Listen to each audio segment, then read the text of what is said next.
અકાઉન્ટમાં આવે એ ટ્રસ્ટને આપી દો સીધા, કે વાવાઝોડાગ્રસ્ત વિસ્તારમાં વાપરી નાખે, હું એમાંથી એક પૈસો ના ઉડે. ટ્રસ્ટીઓએ એના ભાઈઓને સમજાવ્યા કે આવેશમાં બેન બોલે છે, તમે આમ ન કરો, ટ્રસ્ટને પૈસાની જરૂર નથી, એનું લક્ષ્ય પૂરું થઈ ગયું. બોલે નહીં. એ બેને હાથ જોડીને કહ્યું કે હું આ પૈસાને નહીં આપું, મારો સંકલ્પ છે. એ દુખી, સમાજ માટે આ કાર્ય થાય છે, 51,000 રૂપિયા તમે સીધા કોર્ટમાંથી લઈને ત્યાં આપી દો. પણ હદ તો ત્યારે થઈ કે કોર્ટમાં બધું પૂરું થયું. વકીલ લોગ દેખતે રહે ગયે. ક્લબ, સોસાયટી, મારો તમારો કહેવાતો વધારે પડતો સભ્ય સમાજ જે નથી કરી શકતો, એ આ દેશમાં ભગવત કથાનો સત્સંગ કરી શકે છે. એ હકીકત હે. બધું પતી ગયું, છૂટાનું નક્કી થઈ ગયું. 51,000 રૂપિયા આપ્યા.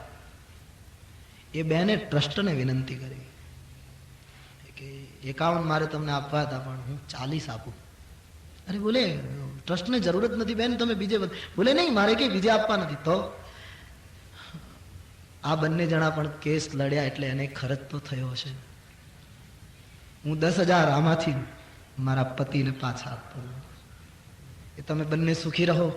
આ 10,000 રૂપિયા તમારા ખર્ચના 41 આવ્યા, એ આ ટ્રસ્ટમાં જમા કરો. અભી બનેલી ઘટના મેં આપકો બતા. આ ત્યાગ, આ સમર્પણ, આ બાંધ છોડ, આ જતું કરવાની વૃત્તિ આ રાષ્ટ્રની ધૂળમાં અને પાયામાં પડેલી છે. એને જાગૃત કરીએ, એને બેઠી કરીએ તો મોટું કામ થાય આ રાષ્ટ્રમાં. જબરદસ્ત કામ થઈ શકે જો આ વિચાર ક્રિયાન્વિત બને. તો આજે એ શહીદીને, એ ત્યાગને, એ બલિદાનોને આ રાષ્ટ્રમાં જેણે જેણે જે ક્ષેત્રોમાં આપ્યા છે, એ બધાને નમન કરીને હમ આગે बढ़े. આપણી કથા ચાલે છે. ભગવાન તુલસીજી શરણાગતિના ઘાટ પર બેસીને આ કથાનો આરંભ કરે છે. કેટલા સમયમાં રામાયણ લખાયું તેનો આંકડો આપ્યો નથી, શરૂઆત બતાવી છે. વિરામ ક્યારે થયો તે બતાવ્યું નથી. 7 કાંડ, ચોપાઈ, દોહા, છંદ, સોરઠા,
અને શ્લોકોમાં આની રચના કરી.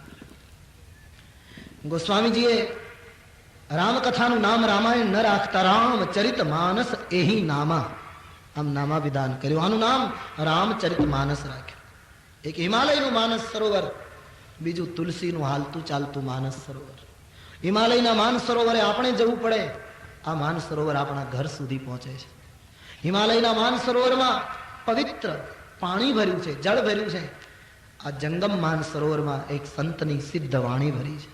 હિમાલયના માન સરોવરમાં સ્નાન કરવાથી તન શુદ્ધિ થાય, મેલ ધોવાય, પાપથી મુક્તિ મળે. આ માન સરોવરમાં સ્નાન કરવાથી, દર્શન કરવાથી, સમજવાથી, સ્મરણ કરવાથી પણ પાપ ધોવાય, મનની શુદ્ધિ થાય. હિમાલયના માન સરોવરમાં માણસ ડૂબે તો ડૂબે, અને તુલસીના માન સરોવરમાં માણસ જેટલો વધારે ડૂબે એટલો વધારે તરે, એટલો ઉપર આવે. તો આ માન સરોવરના 4 ઘાટ છે, જેમાંના શરણાગતિના ઘાટ ઉપર બેસીને ગોસ્વામીજી આ કથાનો આરંભ કરે. પણ એમણે બહુ સરસ વાત કરી કે જંગલની અંદર આગ લાગે, તુલસીનું આ દ્રષ્ટાંત છે. આગ લાગે અને પછી હાથી અકળાય, બીજા પ્રાણીઓ તો દોડી દોડીને નીકળી જાય, હલકું શરીર, પણ હાથી તો આટલું મોટું પહાડ જેવું શરીર, એટલે બહુ દોડી ન શકે ના. અને આગ ચારે બાજુથી ઘેરી લે, પછી હાથીને કરવું શું? ન દોડી શકે, આગ લપેટી લે, શું કરવું? પછી જો તળાવ હોય, પાણીનું એક સરોવર હોય, તો હાથી એ તળાવમાં પડી જાય અને પરિણામે આગથી બચી જાય. તુલસી કહે આપણું મન પણ હાથી છે. મનને 2 ઉપમા ધર્મ ગ્રંથોમાં અક્ષર મળી છે. મન હાથી છે, મન મતવાલા હૈ એસા લોગ કહેતે હૈ, અને બીજું મન મરકટ છે. મન હાથી છે, હાથીને નાથી શકાય, હાથીને વશ કરી શકાય, હાથીને આપણી ઈચ્છા પ્રમાણે આપણે સમજાવી પણ શકાય. તો એ મનને એક હાથીની ઉપમા છે.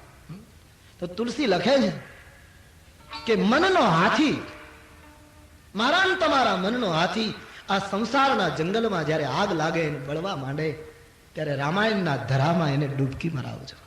માનકારી દિશાયુ, બાબાજી लिखते हैं मानकारी दिशायु अनल